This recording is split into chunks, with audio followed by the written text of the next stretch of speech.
நம்ம வாழ்க்கையில எத்தனையோ அவமானங்கள் விமர்சனங்கள் வந்திருக்கும் இல்லையா? அதையெல்லாம் எப்படி வெற்றிக்கான ஒரு படிக்கட்டா மாத்துறது? ஒருத்தரோட உண்மை கதையை நமக்கு அதை கத்துக் கொடுக்க போகுது. வாங்க அந்த பயணத்தை நாம சேர்ந்து பார்க்கலாம்.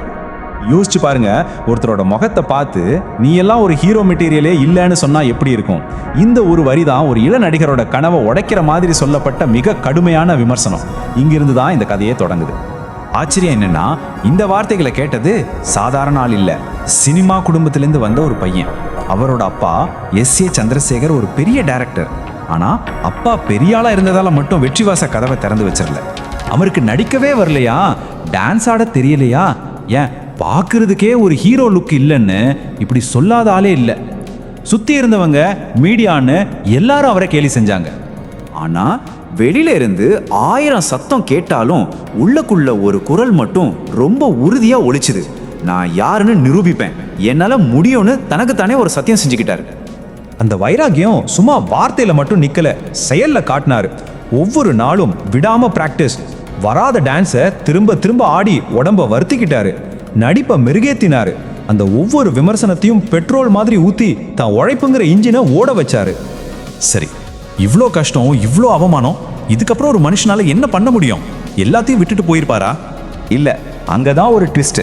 அந்த எல்லா போராட்டத்துக்கும் பதிலா ஒரு பிரம்மாண்டமான வெற்றி வந்துச்சு. அதுதான் பூவே உனக்காக.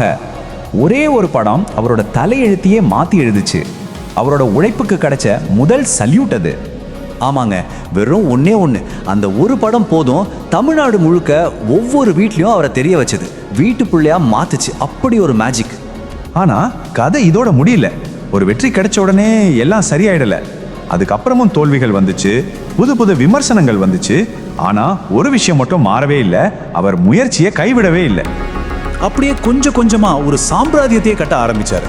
பூவே உனக்காகவில போட்ட விதை துப்பாக்கியில ஒரு ஆக்ஷன் ஹீரோவா வளர்ந்து, மெர்சல ஒரு ஐக்கானா உயர்ந்து, மாஸ்டர்ல ஒரு லெஜெண்டா, ஒரு ஆலமரமா நிக்குது. யோசிச்சு பாருங்க, ஆரம்பத்துல அவர் வெறும் ஒரு நடிகர். ஆனா இன்னைக்கு அவர் கோடிக்கணக்கான பேருக்கு ஒரு நம்பிக்கை, ஒரு இன்ஸ்பிரேஷன்.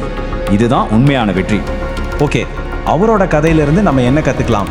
இது வெறும் ஒரு நடிகரோட கதை இல்லை, இது உங்களுக்கான பாடம். முதல்ல ஒன்று புரிஞ்சுக்கோங்க, நீங்க எதையாவது புதுசா ஆரம்பிக்கும் போது சுத்தி இருக்கிற யாருமே உங்களை நம்ப மாட்டாங்க. இதுதான் முதல் படி. உங்களை கிண்டல் பண்ணுவாங்க, உன்னாலலாம் இதை முடியாதுன்னு சொல்லி உங்களை அண்டர் எஸ்டிமேட் பண்ணுவாங்க. இது சகஜம். ஆனா இந்த இடத்துல தான் ஒரு முக்கியமான விஷயம் இருக்கு. மற்றவங்க நம்புறாங்களோ இல்லையோ, நீங்க உங்களை நம்பணும், முழுசா நம்பணும். அது போதும். ரெண்டாவது, அந்த நம்பிக்கையோட சேர்த்து உங்க கடின உழைப்பு மட்டும் ஒரு நாளும் நிறுத்திடாதீங்க. விடாமுயற்சி, அது ஒண்ணுதான் வெற்றிக்கான ஒரே சாவி. இந்த ரெண்டும் உங்ககிட்ட இருந்தா போதும். ஒரு நாள் உங்களுக்கான கதையை நீங்களே எழுதுவீங்க. உங்க வெற்றி மற்றவங்களுக்கு ஒரு பாடமா மாறும். பாருங்க, இதை எப்பவும் ஞாபகம் வச்சுக்கோங்க. இன்னைக்கு கிடைக்கிற அவமானம் நாளைக்கு அதவே மரியாதையா மாறும், இது உறுதி. அதனால என்ன நடந்தாலும் சரி, எவ்வளோ அடி விழுந்தாலும் சரி, நெவர் கிவ் அப். முயற்சியை மட்டும் கைவிட்டுடாதீங்க. நம்புங்க, உங்களுக்கான நேரம் கண்டிப்பா வரும். அது வரைக்கும் போராடிக்கிட்டே இருங்க.